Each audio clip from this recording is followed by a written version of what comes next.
Hey everyone, welcome to Library of Lindsay. I'm Lindsay, and thank you all so much for being here. I really appreciate it.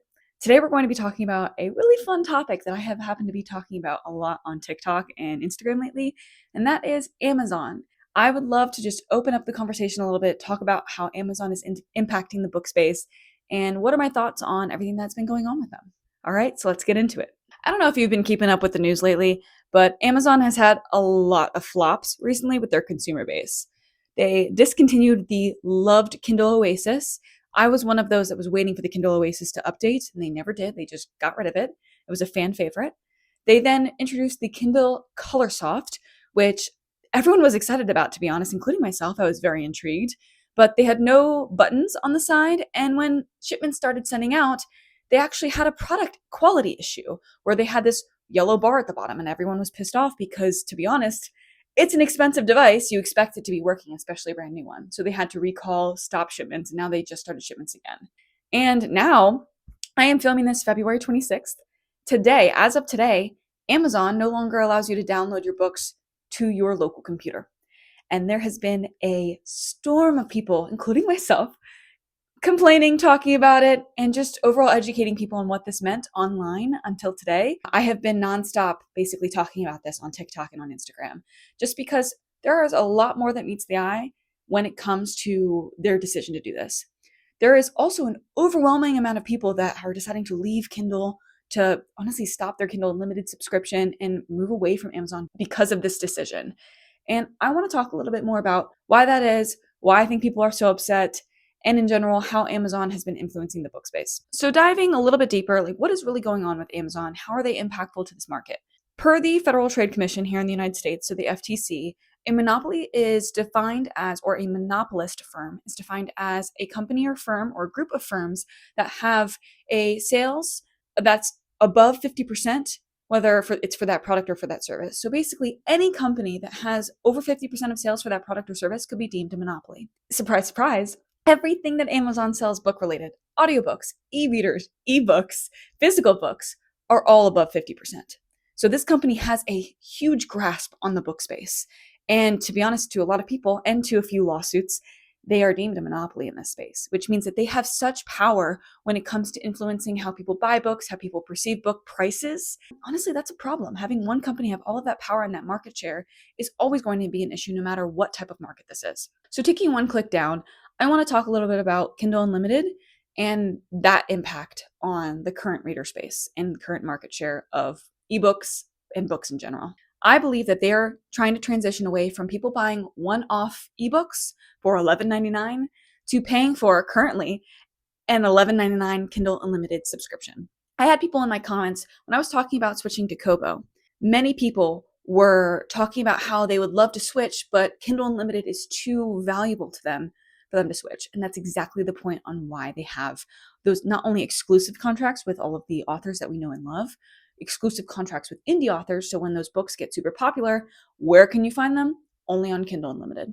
And to be honest, for me, that is a huge problem. And it's, when I saw in my comments, the biggest contributor to why people don't want to leave the Amazon ecosystem for e-readers. Kindle Unlimited didn't always used to be like this. I remember a time when it wasn't good, when there was crappy books on it. My boyfriend remembers when it was $5 to have that subscription, just because they were trying to price it so low to get you to come in and get used to paying for a subscription when it comes to books. Now over time, that price has creeped up, and it's basically the price of one like really new popular ebook right now, $11.99. My assumption is that the Kindle Unlimited subscription is going to continue to increase in price, especially with those exclusivity contracts and with more and more people steering away from buying ebooks because ebook prices have gotten insane. I think they're going to continue to increase that price point as now they've gotten their consumer base. This is the Amazon classic business model of pricing low, getting the consumers, eliminating the competition, and then increasing the prices over time. And I don't think Kindle Unlimited is exempt to that business model. Another layer to this that I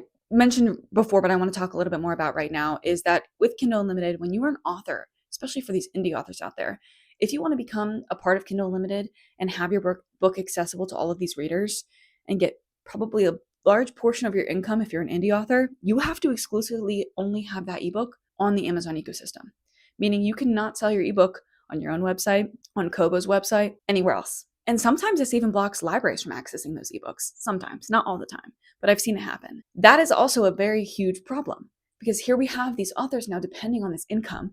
They are excluding, not purposely, but due to their own need for self-preservation and income, they're excluding a piece of their audience. And to be honest, I'm going to talk about it. It encourages piracy because you are now eliminating a huge reader base that doesn't have Kindle, that doesn't use Amazon.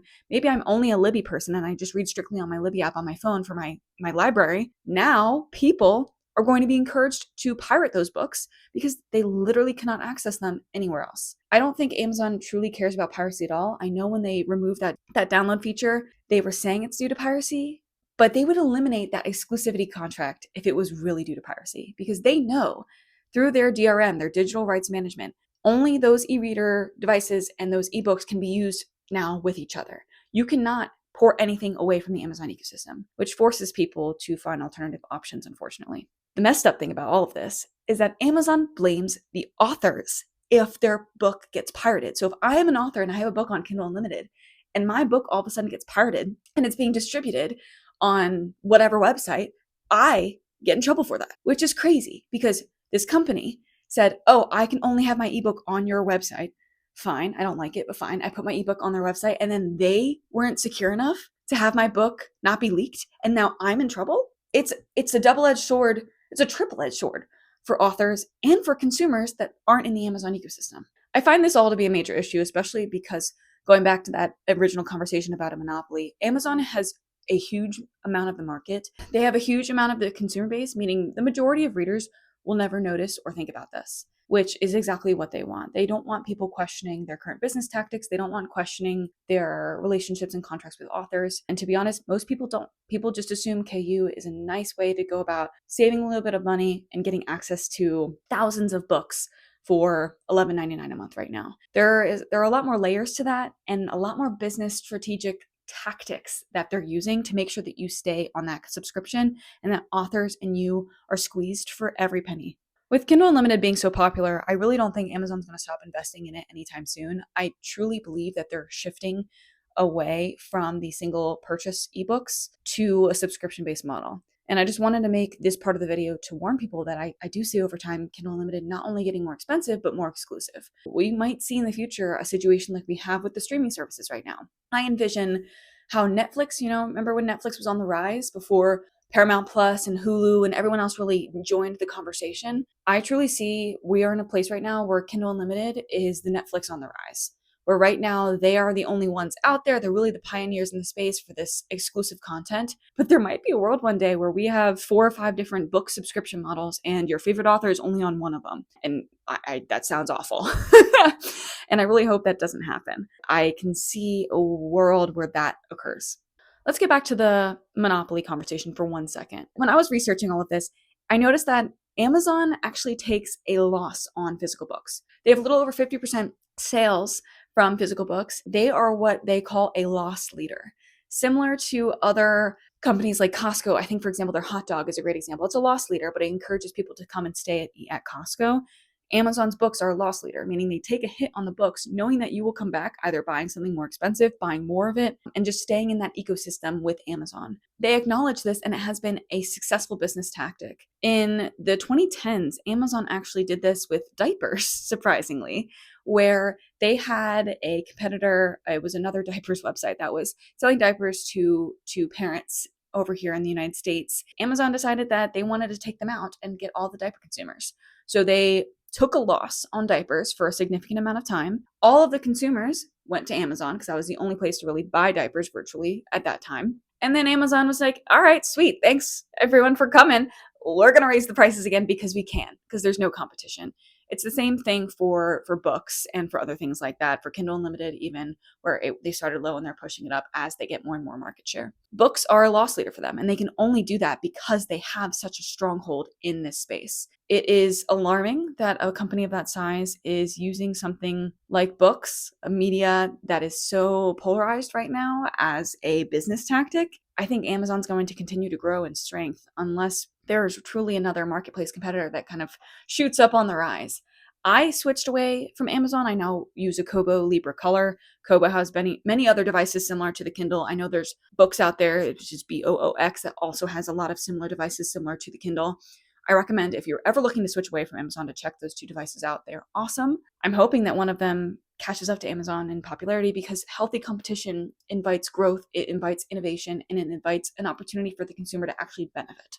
The consumer and the authors are not benefiting from Amazon's monopoly. I take issue with a company that tries to squeeze every cent out of their customer base, out of their author base, and tries their best to make sure that they are the only ones that we can shop out, even though their devices and their platforms are not the best. I remember when I used Audible, I was so frustrated with the fact that they never added a percentage bar, where how much of the percent of the book that I read, I have no idea. I had to do the calculation myself, even though that's such a basic update. With Goodreads, Amazon owns Goodreads, and yet that website is from 2008.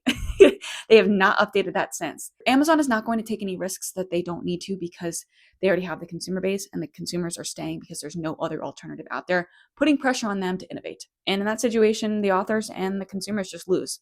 I am hopeful that there are going to be other e-reader and book selling companies out there that will continue to rise up. I know as we all get more educated on Amazon's ownership of the space, a lot of people want to steer away from using Amazon altogether, either if that's for political reasons, or if that's just for technological innovation, or you just don't like Amazon, owning that much of the market share for books. I don't blame you in any way. It will be interesting to see how this all develops over time. I'm curious if there will be a true rival. I do see Kobo coming up into the kind of world of e-readers and ebooks, and I know a lot of people are hesitant to switch just because they also have their own ecosystem and they're afraid that they're going to turn into an Amazon as well. There's no perfect solution, but I just wanted to talk about this because I find this all very fascinating. There's been so much discourse online about Amazon in the past few weeks, and I just wanted to get my thoughts out on here because I'm curious what everyone else thinks. All right, well, that's all I have for you today. Let me know what you think about this in the comments. Do you use Kindle? Have you moved away from Kindle? Do you even have an e-reader? Would love to hear what you all think below. Please don't forget to like and subscribe, and I'll see you all on the next one. Thank you.